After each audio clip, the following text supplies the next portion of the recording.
बाद में राम के पहले अवतार परशुराम का हुआ है। इसका मतलब ये है कि राम को अगर सारी दुनिया परमात्मा मानती है तो राम परशुराम को अपना परमात्मा मानते हैं कि मेरा ईश्वर तो परशुराम है। बोलो है कि नहीं? इसलिए मेरा परमात्मा आकर के नियंत्रण बनाएगा। लक्ष्मण जी बोले हमने देखा नहीं आपका परमात्मा। कहे कि अब देख लेना मेरा परमात्मा कैसा है। और वास्तव में जैसे ही इन राजाओं ने तलवारें उठाई का आक्रमण, उसी समय गोस्वामी जी कहते हैं तही अवसर सुनी। आक्रमण शब्द सुना, किसने सुना? परशुराम जी ने तही अवसर सुनी। लोग कहते हैं आक्रमण शब्द नहीं सुना, धनुष टूटने की आवाज सुनी। तही अवसर सुन शिव धनु भंगा, धनुष टूटने की आवाज सुनी, राजाओं के आक्रमण की आवाज नहीं। याद रखना, धनुष टूटा भी है और धनुष ने टूट करके ये संकेत भी दे दिया है परशुराम जी को कि महाराज अब तपस्या करने की जरूरत नहीं है, अब तो आपको जनकपुर जाने की जरूरत है। इसका मतलब है कि ये धनुष साधारण धनुष नहीं था, इस धनुष ने परशुराम जी को भी संदेश दे दिया है। और परशुराम जी धनुष का संदेश सुन करके ही आए हैं। बोलो किसकी आवाज सुन के आए हैं? आवाज में ही संदेश है, संदेश में ही आवाज है प्यारे। बोले तही अवसर सुनी अरे शिव धनु भंगा, आए भृग कुल कमल पतंगा। उसी समय परशुराम जी आ गए। राजा तलवार उठा रहे थे। परशुराम जी ने कहा सावधान, और राजाओं ने कहा अरे ये आवाज तो परशुराम जी की है। और जैसे ही देखा राजाओं ने तो सबने अपनी अपनी तलवारें नीचे डाल दी। राम जी ने कहा क्यों? हमारे भगवान का कमाल देखा लक्ष्मण तुमने? हमारे भगवान का कमाल देखा? केवल आया ही है, अपना शस्त्र नहीं उठाया भगवान ने। देखते ही सबने अस्त्र शस्त्र डाल दिए। देखो ये इतने जल्दी सरेंडर कोई करा सकता है? जल्दी बोलो भैया। कि एक अकेले एक परशुराम और 10,000 का समर्पण। 10,000 ने एक साथ अपने अपने अस्त्र शस्त्र डाल दिए। लक्ष्मण जी ने कहा भैया आपका भगवान डाल दिए? भगवान ने कहा देखते जाओ। राम जी ने कहा लक्ष्मण तुम देखते जाओ। परशुराम जी ने एक निगाह फेंकी राजाओं के ऊपर, आंख लाल थी, और जैसे निगाह फेंकी तो सारे राजा दौड़े परशुराम जी की ओर। लक्ष्मण जी ने कहा लगता है कि ये मूडी राजा आक्रमण करने जा रहे हैं परशुराम जी के ऊपर। भगवान राम बोले मैं क्या कह रहा हूं, देखते जाओ क्या हो रहा है। जैसे राजा दौड़े तो दौड़ करके सब साष्टांग प्रणिपात हुए। साष्टांग। लक्ष्मण जी ने कहा ये तो समर्पण कर दिया सबने। कहा अभी देखते तो जाओ, कमाल, अभी तुम देखते जाओ, देखते जाओ। जैसे ही समर्पण किया राजाओं ने, परशुराम जी ने कहा खड़े हो जाओ। अब कहां पे? कौन हो तुम? पितु समेत कही कही निज नामा, और लगे करन सब दंड प्रणाम। अपने पिता का नाम और पिता के पिता का भी नाम लिया और कहा कि अमुक सन में आपने अपने फरसे से हमारे पिताजी के पिताजी का मस्तक काट दिया था, हम उनके नाती हैं। अच्छा साइड में खड़े हो जाओ, साइड में खड़े हो। अब कहां पे? और कहे कि पत्नी ने रोका था कि दूसरी शादी अच्छी नहीं होती है। मरने जा रहे हो क्या? और वास्तव में मौत आ गई सामने, देखो मरने जा रहे। अब देखो मौत आ गई है, फरसा दिखाई दे रहा है। और कहां पे? दूसरे राजा से कहा तुम कौन? उसने भी कहा अमुक देश का राजा हूं, ये घटना। अच्छा साइड में खड़े हो जाओ। जितने राजा थे प्रणाम करते गए। परशुराम जी ने साइड में खड़ा कर दिया। कहा जब तक मैं कहना दूं जाना नहीं, लाइन में खड़े रहना। अगर किसी ने जाने की हिम्मत की तो देखा ये फरसे का कमाल। कहा बिल्कुल जानता हूं, जा ही नहीं सकता हूं, मरने जाऊंगा क्या? और मरना तो वैसे भी है, इसलिए सब साइड में खड़े हैं। अब जनक जी का बोध देखें आप, राजा कांप रहे हैं। जनक जी महाराज जैसे ही प्रणाम करने के लिए आए तो परशुराम जी ने कहा जनक ये भीड़ कैसी है? कहा महाराज बेटी की शादी है। अच्छा बेटी की शादी है, निगाह धनुष के ऊपर गई, कहा बेटी की शादी है, लेकिन बेटी की शादी में धनुष की दुर्दशा कैसी? कौन ऐसा उद्दंड व्यक्ति आया जिसने तुम्हारी बेटी की शादी में यह दुस्साहस किया कि धनुष को तोड़ दिया? विवाह से धनुष का क्या लेना देना था, लेकिन उसका नाम बताओ किसने तोड़ा? कौन था उद्दंड? इन्हीं सब में कोई था क्या? ये बताओ किसने तोड़ा? एक राजा बोला बहुत अच्छा हुआ जो हम लोगों ने तोड़ा नहीं। अच्छा ही हुआ, जो काम होता है वो अच्छा ही होता है। अगर तोड़ देते तो ये मुसीबत सामने आ रही थी। देखो, इसका मतलब है कि प्राण बच गए।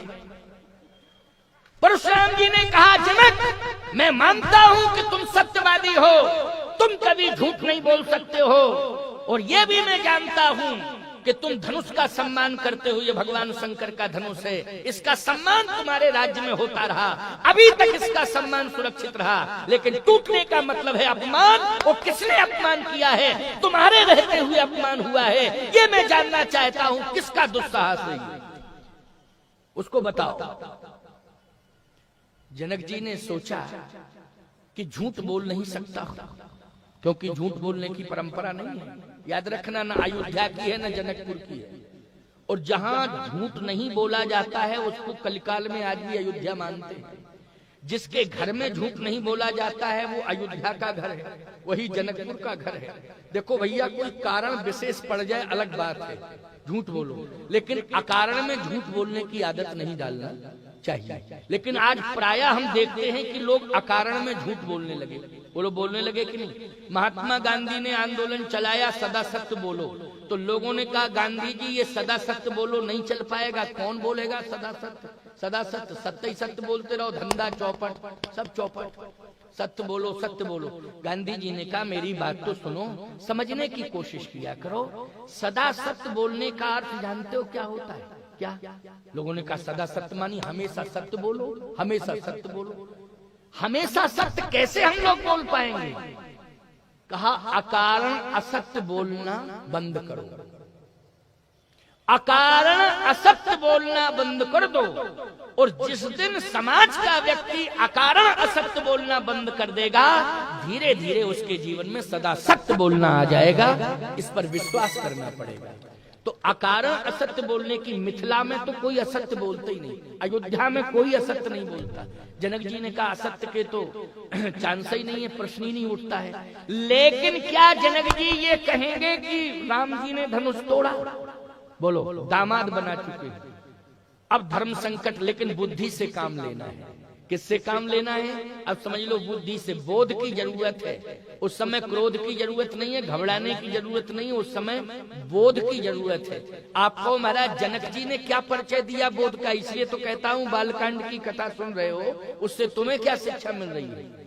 केवल खाली परंपरा से ही कथा सुनते आ रहे हो इसलिए सुन रहे हो? नहीं नहीं प्यारे, इससे शिक्षा मिलती है, प्रेरणा मिलती। बालकांड का ये प्रसंग बहुत महत्वपूर्ण है। जनक जी महाराज पहले प्रणाम कर चुके हैं, लेकिन जनक जी ने सोचा कि आज केवल विकल्प यही बचा है कि परशुराम जी महाराज का क्रोध कैसे शांत हो। विकल्प यही बचा है कि क्रोध कैसे शांत किया जाए। और कैसे शांत किया जाए?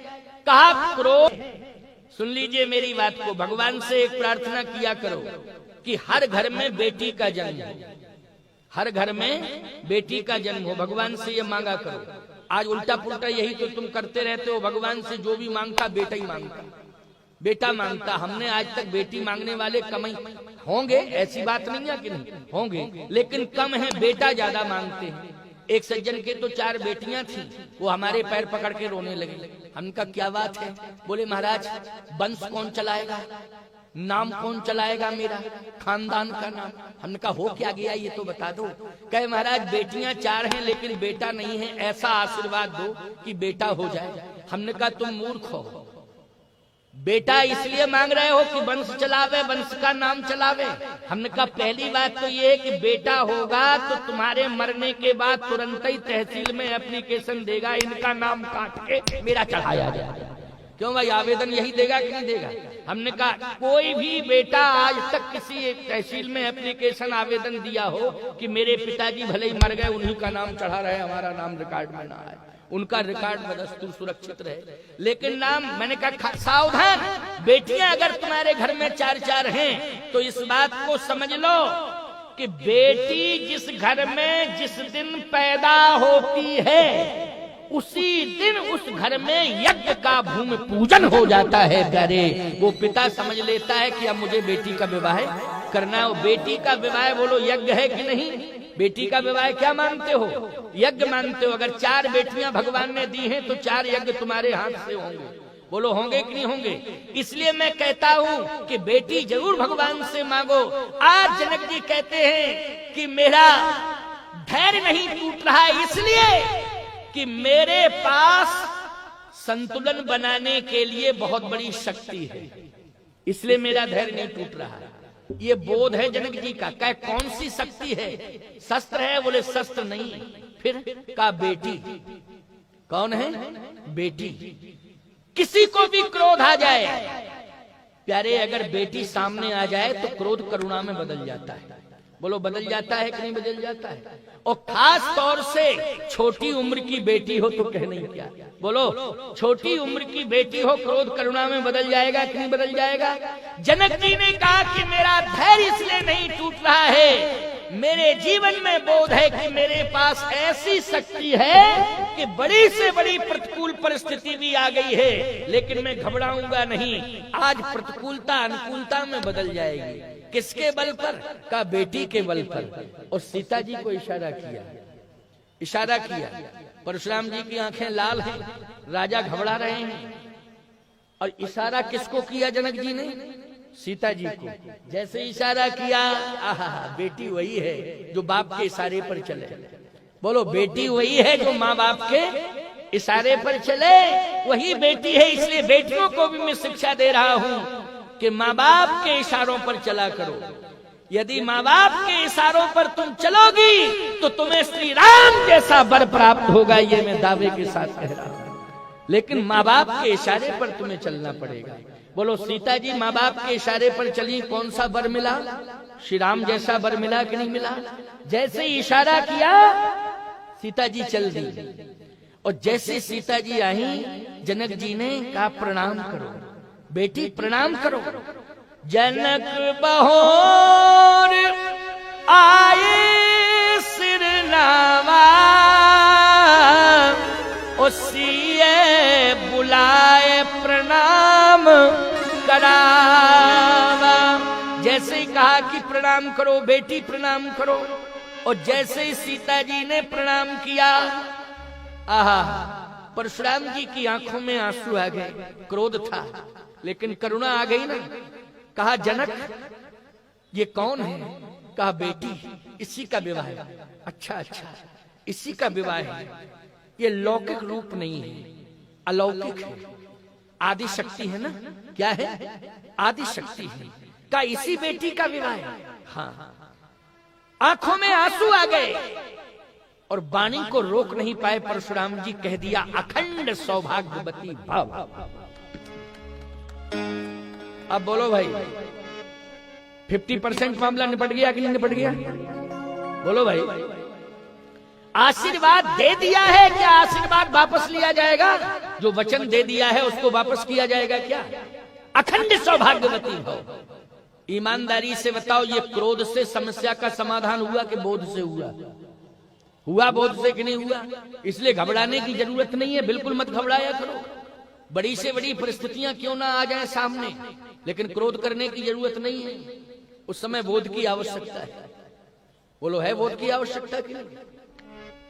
भगवान संधि प्रस्ताव लेकर के गए थे दुर्योधन के पास, लेकिन उस समय भगवान ने क्रोध से काम लिया कि बोध से काम लिया? बोलो भाई, अगर क्रोध आ गया होता तो दुर्योधन तो उसी दिन मर गया होता। बोलो मर गया होता कि नहीं मर गया होता? भगवान से बच जाता क्या? लेकिन उस समय क्रोध कौन कर रहा था? सुई की नोक के बराबर भी पांडवों को घूम नहीं दे सकता हूँ केशव, इसलिए ध्यान से सुन लो, वो ख्वाब छोड़ो। बोलो ये क्रोध का परिचय कौन दे रहा था? दुर्योधन क्रोध का परिचय दे रहा था। भगवान श्याम सुंदर सुन रहे थे और सुन रहे थे और गंभीर बने बैठे थे। हैं वीर, दुर्योधन कहां टकराता है उनके सामने, लेकिन है वीर, लेकिन गंभीर बन करके सुन रहे थे। बोलो सुन रहे थे कि नहीं? और ये क्रोध की भाषा बोल रहा था। ईमानदारी से बताओ विनाश हुआ कि नहीं हुआ? जिसके जीवन में क्रोध आया उसका विनाश हुआ। इसलिए मैं कहता हूं क्रोध पाप कर मूल। क्रोध के द्वारा ही विनाश की सृष्टि का सृजन होता है। ये विनाश की सृष्टि का सृजन कौन करता है? क्रोध करता है। इसलिए क्रोध पर नियंत्रण रखो। जैसे ही जनक जी ने प्रणाम कराया, अखंड सौभाग्यवती भव, परशुराम जी ने आशीर्वाद दिया, जनक जी महाराज ने लंबी सांस ली, का आधा समाधान तो हो गया।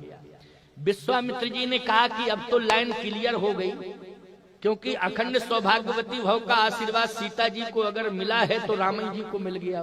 क्यों, किसको मिला? राम जी को मिल गया। तो तुरंत ही विश्वामित्र जी ने राम जी से कहा गोल्डन चांस है, प्रणाम कर लो, तुम भी प्रणाम कर लो। ये इतना बढ़िया गोल्डन चांस मिला है, इससे बढ़िया चांस दूसरा हो नहीं सकता, प्रणाम करो। गोस्वामी जी कहते हैं विश्वामित्र मिले पुनियाई। विश्वामित्र जी महाराज जैसे ही परशुराम जी के सामने आए तो विश्वामित्र जी महाराज ने परशुराम जी को भुजाओं में भर लिया। अब जैसे भुजाओं में भरा तो भुजाएं, दोनों भुजाएं परशुराम जी को पकड़े हुए हैं, विश्वामित्र जी की दोनों भुजाएं। अब जिस भुजा में फरसा है वो भुजा पकड़े हैं। कहे प्रणाम करो राम, अब तुम चिंता मत करो, तो तुम प्रणाम करो, निश्चिंत होकर प्रणाम करो। और जैसे भगवान राम ने प्रणाम किया, अखंड सौभाग्यवती भव का आशीर्वाद दिया। अब राम जी को देखा तो टकटकी निगाह से देखते रहे। राजाओं ने कहा इसका मतलब है पहचान गए परशुराम जी के इसी ने तोड़ा। तभी तो देख रहे हैं, नक्शे सिक तक देख रहे थे। राजाओं ने कहा कंफर्म है, देखो धनुष तोड़ने वाला आ गया सामने। अब देख लिया है, पहचान लिया है। परशुराम जी महाराज ने जैसे राम को देखा प्यारे, तो आंसुओं की धार लग गई। ऐसे आंसुओं की धार लगी है जैसे सावन भादों में पानी की झड़ी लग जाती है। ऐसे आंसू झरझर झरझर। गोस्वामी जी से पूछा गया कि ऐसी मनोदशा परशुराम जी की क्यों हो गई? कह राम ही चितई, राम ही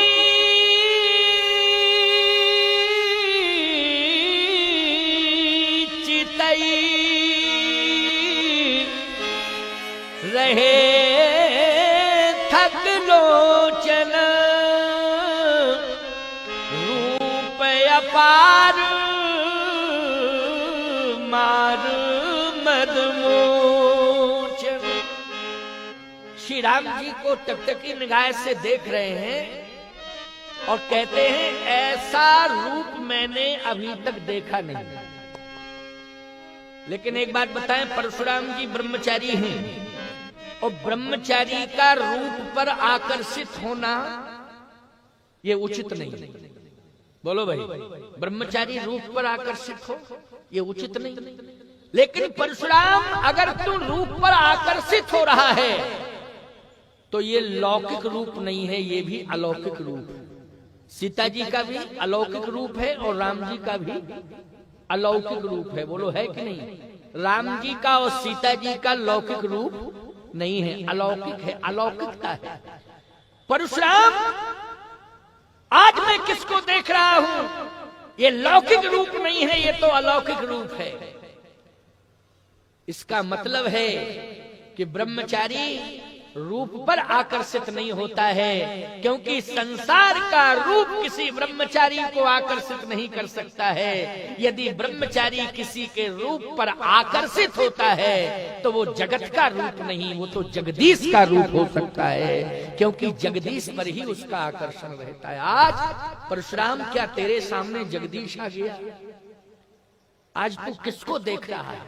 भगवान राम हाथ जोड़े खड़े हैं, साहब वीर हैं लेकिन हैं गंभीर, हाथ जोड़े खड़े हैं। परशुराम जी महाराज टकटकी निगाह से देख रहे हैं और फिर धीरे से कहते हैं, बालक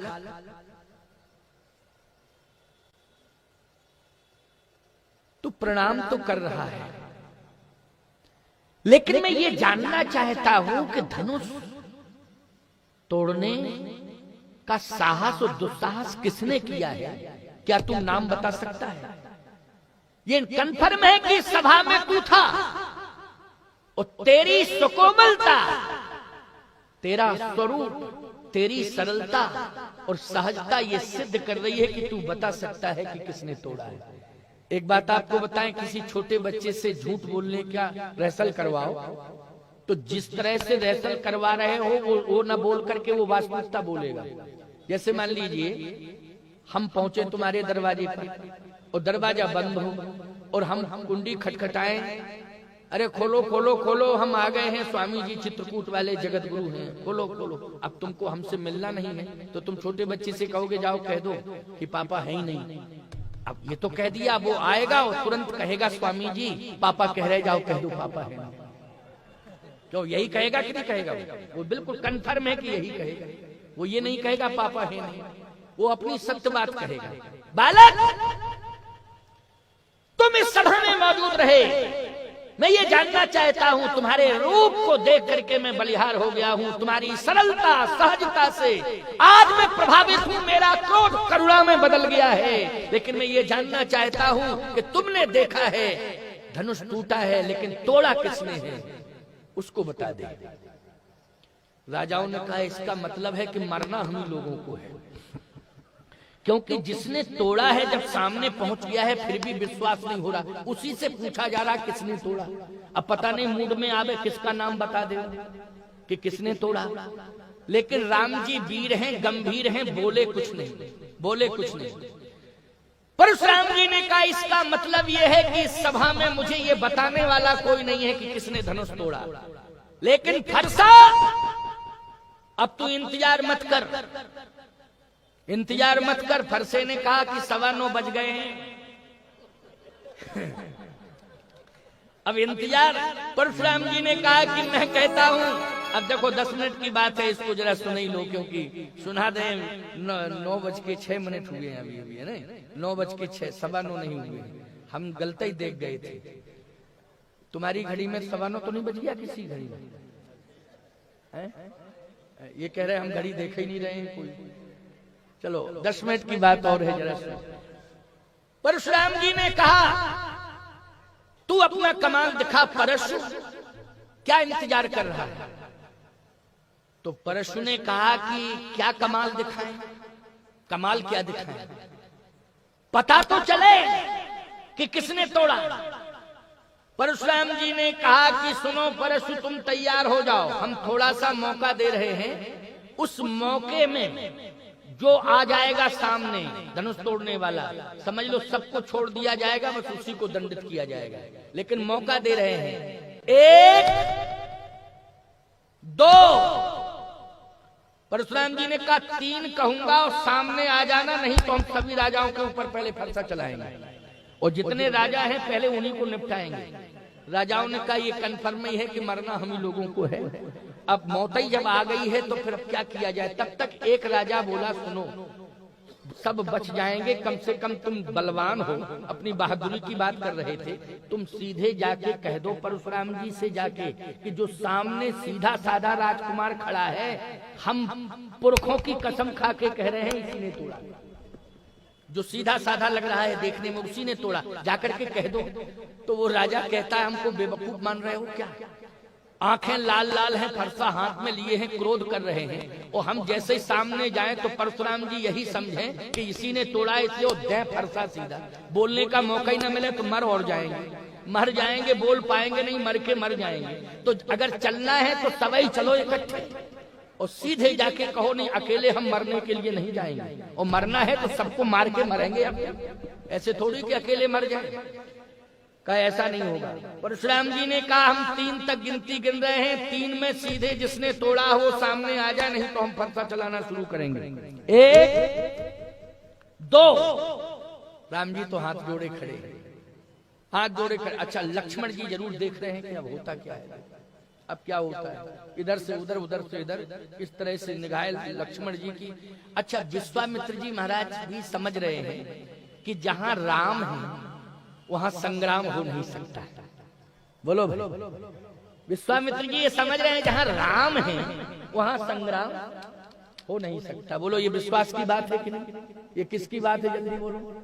राम के सामने संग्राम और वो भी संहार, और संहार में भी ऐसा संहार कि जहां जनक जैसा धर्मवान खड़ा हो। बोलो भाई, जहां जनक जैसा धर्मवान खड़ा हो और जहां पर सतानंद जैसा धर्मज्ञ खड़ा हो, और जहां पुर नर नार सुभग सुई संता धर्मशील ज्ञानी गुण वंता, ऐसी धर्मवान जनता उसके सामने इतना बड़ा संघर्ष, और राम के सामने संघर्ष। जहां राम हो वहां संग्राम। विश्वामित्र जी कह रहे हो ही नहीं सकता है, ये विश्वास की बात है। और राम जी बिल्कुल वीर हैं लेकिन गंभीर मुद्रा में खड़े हैं साथ। परशुराम जी ने कहा 1 2, और जैसे का 3, उसी समय भगवान राम हाथ जोड़ के बोल पड़े। 3 कहा और राम जी बोले। जैसे ही राम जी के मुख से शब्द निकला, अच्छा राजाओं ने वो शब्द नहीं सुना राम का, क्योंकि जो मरने वाला व्यक्ति होता है उसको मौत ही दिखाई देती, ना कुछ सुनाई देता है न कोई दिखाई देता। क्यों भाई? जो मरने की कंडीशन में पहुंचता, तो वो राजा लोग तो यही सोच रहे कि तो फरसा चलने वाला है, निश्चित रूप से अब तो सभी को मरना है। 3 कहा तो 10 मिनट हो गए।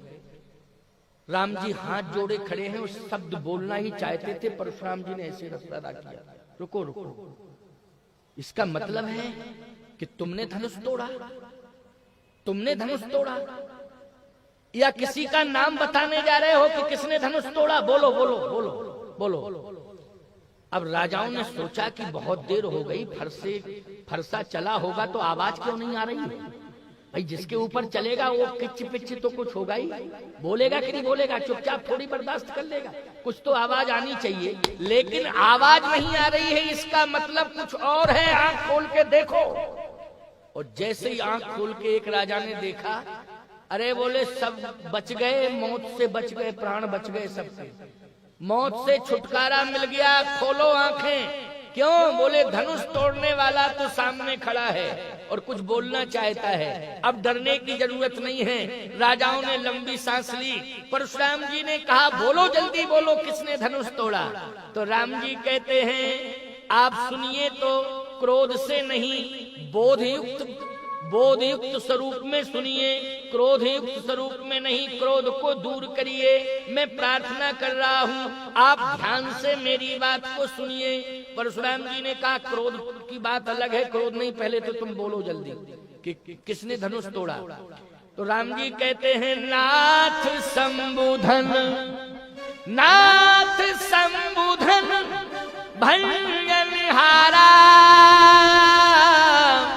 हुई है कोई एक दास तुम्हारा। धनुष तोड़ने वाला साधारण नहीं, आपका दास होगा, दास।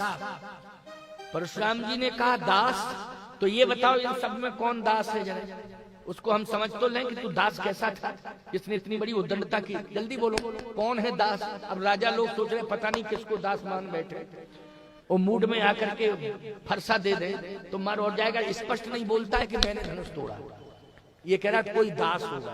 अरे ये कहना चाहिए कि मैं ही दास हूं, मैंने तोड़ा। अरे दास ही कहना चाहिए, कहो मैं ही दास हूं आपका, मैंने ही तोड़ा। कोई है कोई एक दास, कोई एक दास, कोई होगा कोई दास, पता नहीं किसको दास मान बैठे। परशुराम जी ने कहा दास नहीं, वो मेरा शत्रु है, लेकिन उसका नाम बताओ, तुम धनुष किसने तोड़ा, नाम बताओ उसका। अब राम जी ने कहा महाराज कह तो चुका हूं कि कोई दास है, लेकिन आप क्रोध में समझ ही नहीं पा रहे हैं। इतना क्रोध है आपके कि आप दास को पहचान नहीं पा रहे हैं। अगर क्रोध को दूर कर दिया जाए तो दास समझ में आ जाएगा। लक्ष्मण जी ने कहा एक बात बताएं भैया, पूरा 17 तारीख तक ये सम्मेलन हो जाएगा, लेकिन फैसला नहीं हो पाएगा, फैसला नहीं हो पाएगा। क्यों? इसलिए कि आपकी लैंग्वेज और बाबा जी की लैंग्वेज में तालमेल नहीं है। आप दास कह रहे हो, वो समझ नहीं रहे, वो समझ नहीं रहे हैं। अगर आपकी आज्ञा मिल जाए तो हमारी लैंग्वेज और बाबा जी की लैंग्वेज बिल्कुल डायरेक्ट मिल रही है। अगर आपकी आज्ञा मिल जाए तो थोड़ा सा मौका दे दो कि हम बता दें कौन दास है कौन खास है। अगर आप कह दें भगवान थोड़ा कौतुक देखते हैं, मुस्कुरा गए मन ही मन, कहे अच्छा ठीक है तुम्हारा मन है तो कुछ थोड़ा बोल लो। और जैसे ही लक्ष्मण जी थोड़ा सा फ्रंट पर आए, राजाओं ने कहा कि ये क्लियर बोलेगा, हाँ ये बिल्कुल क्लियर बोलेगा, क्योंकि तेज तर्रार है, ये साधारण नहीं है, ये तो बोलता कुछ नहीं है और खड़ा रहता है हाथ जोड़े। सरल तो है, लेकिन इतना सरल होना भी ठीक नहीं है कि समस्या पैदा कर दे सरल। और देखो ये बोल नहीं रहा, पता नहीं समस्या कितनी बड़ी पैदा होती है अगर ये सामने नहीं आता, छोटा वाला गोरा गोरा राजकुमार, तो समस्या पता नहीं फरसा किसके ऊपर चलता। लेकिन आगे आप समाधान हो जाएगा। लक्ष्मण जी जैसे सामने आए, परशुराम जी ने कहा एक बात बताओ, हम समझ रहे हैं कि तुम फ्रंट पर आ गए हो, धनुष तुमने तोड़ा। परशुराम जी बोले ये बताओ तुम्हारा था। परशुराम जी बोले धनुष तुमने तोड़ा। लक्ष्मण जी बोले ये बताओ आपका था, पहले ये बताओ आपका था क्या। परशुराम जी ने कहा मेरा नहीं था, मेरा नहीं था। तो लक्ष्मण जी बोले फिर आपके बाप का था क्या, इतनी बातें क्यों कर रहे हो। परशुराम जी ने कहा मेरे बाप का था, मेरा नहीं था लेकिन मेरे बाप का था। तो आपके बाप कौन है, परिचय दे दो जरा, आपके बाप हैं कौन, परिचय दे दो। कहा मैं ब्रह्मचारी हूं और मेरे विरक्त संस्कार हुए हैं और मैंने भगवान शिव को अपना गुरु माना है। विरक्त परंपरा में जो गुरु होता है वही बाप होता है।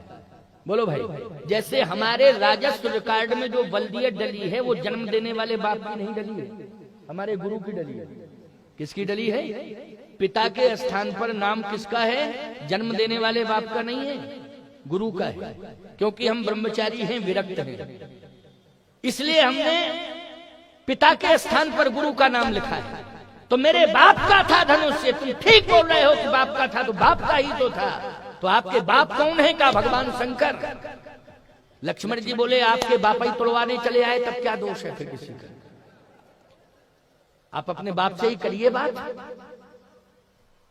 परशुराम जी ने कहा कि मेरे बाप, यदि शंकर जी आपके बाप हैं तब मैं कह रहा हूं महाराज, ध्यान से सुनना, अगर शंकर जी आपके बाप हैं, शिव जी को आपने पिता माना है, तो इस धनुष को तोड़वाने में जिम्मेदार भगवान शंकर है।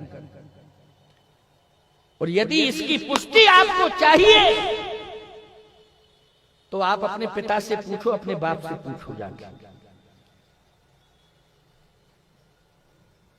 परशुराम जी ने कहा कि अगर ये सत्य है तो इस समय तो मेरे बाप विश्राम कर रहे होंगे, अब कल ही पूछेंगे।